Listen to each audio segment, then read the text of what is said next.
Hey guys, subscribe for daily content. And if you're shopping for gear, make sure you check out the description for the newest items at some of the very best online retailers.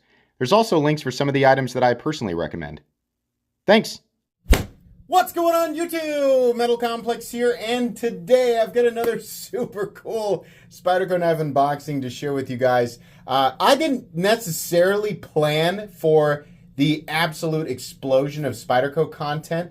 It just kind of happened that way, but I'm very thankful for it because it seems like it's been so long since I've been able to showcase some really cool Spyderco knives and Spyderco variations on this channel. So really excited. This is an upcoming exclusive from GP Knives, and it will drop November 29th. I think that's Black Friday, isn't it? At 10 o'clock a.m. Central Standard Time. So I'm getting this to you guys in advance so that you guys know when it's going to drop. So I'll link it directly down in the description. It does help my channel when you use those links, but that's up to you. Thank you so much to GP Knives for sending this one in. Thanks to my patrons for supporting me.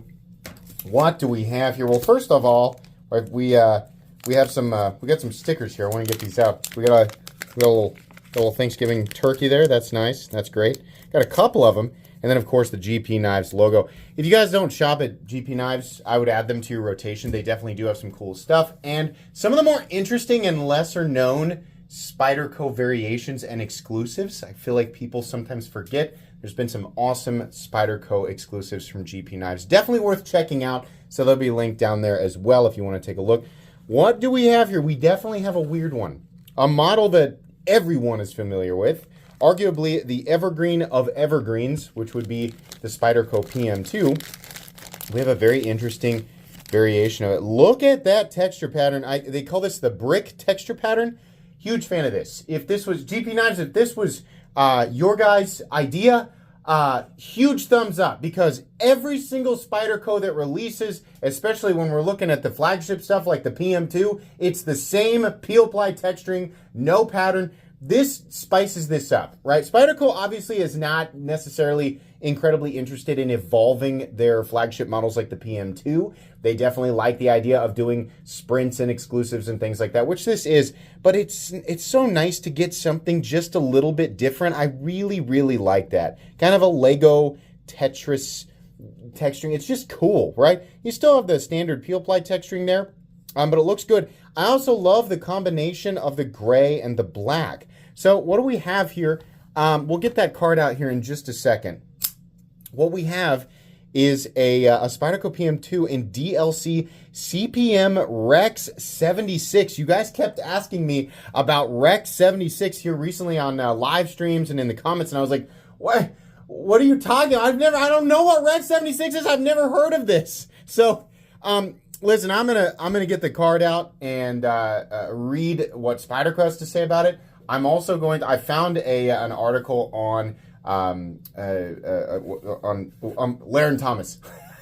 Oh my god, Knife Steel Nerds, I'm so sorry. Brain fart. Found an article where he compares Rex 76 with a bunch of other steels, and I will link it down in the description. You guys can read all about it, all the scientific stuff that goes into it if you want to. It's pretty lengthy. If you're familiar with Laren Thomas, then there you go. This is like a super hard, what I got from it, a super hard Rex 45. Rex 45 is an incredible steel, so this is like if you boosted the hardness, or you took the composition and made it to where you could boost the hardness and maintain some other attributes. I think this steel is capable of 69 to 70 HRC, which is pretty incredible. It would not surprise me at all if Spyderco actually got it that high. If you are somebody who pounds their knives into dirt, these compositions are not made for you. This is not going to be a super high toughness composition. It's also not going to be a stainless composition, which is, you know, part of the reason why it's coated. Definitely cool. So real quick here, let's get this art out. If you've ever bought a Spyderco Sprint or an exclusive, they come with these, especially when there's, you know, crazy steels involved. Congratulations on your purchase of this limited edition version, exclusive version of the Spyderco Paramilitary 2. etc., manufactured for GP Knives and is available only through their sites. So it says the first defining feature of this remarkable knife is its blade, which is crafted from crucible CPM Rex 76, a super high-speed particle metallurgy tool steel enriched with large volumes of carbon, vanadium, tungsten, and cobalt. Its high cobalt content increases its attainable hardness, while its vanadium carbides provide high wear resistance. Fine grain size and increased toughness, this full flat ground blade of this knife takes full advantage of these properties to deliver exceptional cutting performance and edge retention. It is further enhanced by a handsome black diamond-like carbon DLC coating. Yeah, so there you go. I am not a metallurgist. I am a knife collector who finds metallurgy and blade composition interesting. As much as I have researched this stuff, I probably have retained and understood 1% of it. I do think that Spyderco knives in general are cool because Spyderco is willing and able to create knives from these compositions. A lot of times you don't see a lot of this stuff because certain companies and knife makers, they just sort of shy away from it for one reason or another. Not necessarily because it's always super complicated to work with, but because maybe the geometry of their blade or their style, is just not really exemplified by these steels. But Spyderco knows that their audience loves this stuff. It might be really hard to use this knife in a way that's going to take full advantage of this specific composition over another, but that's not necessarily why people pick stuff like this up, right? It's just interesting. Rex 76 is not a steel that I was familiar with. I'm sure there are hundreds of steel compositions out there that I don't know about, but it is cool, and it definitely is going to be a high performer. Just know, if you pick this up, number one, it's great that it's DLC coated, but that doesn't make it rust proof. Far from it. You're still going to have to take care of it, right? And this is also the type of knife that you're going to want to use, not delicately, but like obviously don't jam the blade into stuff and then pry with it. That's definitely not this is not the composition. Well, truthfully, I don't know if there is a composition that's made for the PM2 that's, that works for that, right? We have a pretty delicate tip, but your cutting tasks, your basic cutting tasks, this is definitely going to hold an edge for a very, very long time. I think if I understood Laren's article correctly, they're able to achieve these high hardness numbers while still maintaining an absolutely ridiculous level of edge retention and higher toughness than both Rex 45 and Maximate, which isn't necessarily saying much, when you compare to Maximate, because Maximate's not a tough steel. But the reason I bring it up is because I have used my Maximate Para 3 more than anything else in my current collection. And as much as people dog on Maximate for being brittle and chippy and not tough, right? That has been one of my most extensive long-term experiences. And as an everyman, right? I feel like I represent, a regular Joe pretty well. I'm a professional of nothing. I just carry knives because I enjoy them. I enjoy elements of knives that I will never actually, put through their paces. I'm a guy who carries a pocket knife. I mean, even right now, I have a Rex 121 Sage 5 in my pocket, and I'm just enjoying it. But I use them for regular tasks. And as a regular man, a regular guy, regular person, if you have ever worried, is this steel going to even not be tough enough for somebody like me? And the answer is, from my experience, no, it'll be fine.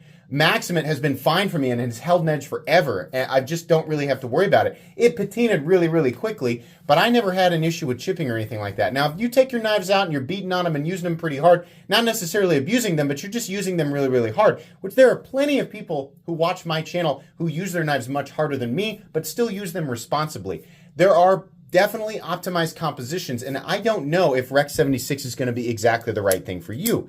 But carrying your knife and using it as a cutting tool and cutting things that are significantly softer than the blade itself should yield results that are super positive for you, right? But I would, as is the case with everything when it comes to steel and composition and metallurgy and all that stuff, research it. There's a ton that goes into it. Geometry plays a massive role alongside composition and HRC, which is something that Laren Thomas talks about all the time. I would read his articles, right? Get as many different opinions as you can. But if you're just in it for the steel and the weirdness, right, and the collectability of these Spyderco knives, you want my opinion on this release from GP Knives? This is one of the more interesting ones, honestly. The gray and the black looks awesome. The brick texturing is cool. And Rex 76, whether it's crazy different than steels out there or it's relatively the same, I don't know. It's neat that it's something different still, right? So I think this is one of the more interesting releases as far as Spyderco exclusives that we've had, at least for a couple of years. That's just my opinion. But if you're specifically into the PM2, this is another one to add to the collection. If you're going to carry it, I'd recommend switching the pocket clip. I do like that they went ahead and blacked out the hardware. Did they black out the liners as well? It looks like it. This is just a handsome setup here. I like this.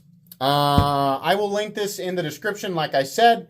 November 29th at 10 a.m. Central Standard Time is when you can expect to see these. So good luck to you guys. I don't know if they'll be gone in 1 second or a few hours or a couple of days. I don't know, but that's when they drop. So check them out there if you want to. That's going to be it for today. Please make sure to follow me on Instagram at metal_complex if you enjoyed this video. Leave a like. If you'd like to check out my other content, I do, of course, have lots of videos of knives that are either expensive or inexpensive that I do or don't like, so check those out. And if you enjoy all my content, go ahead and click on that Metal Complex logo right there and subscribe because there's definitely more coming. Thanks again for watching, everybody, and have a great day.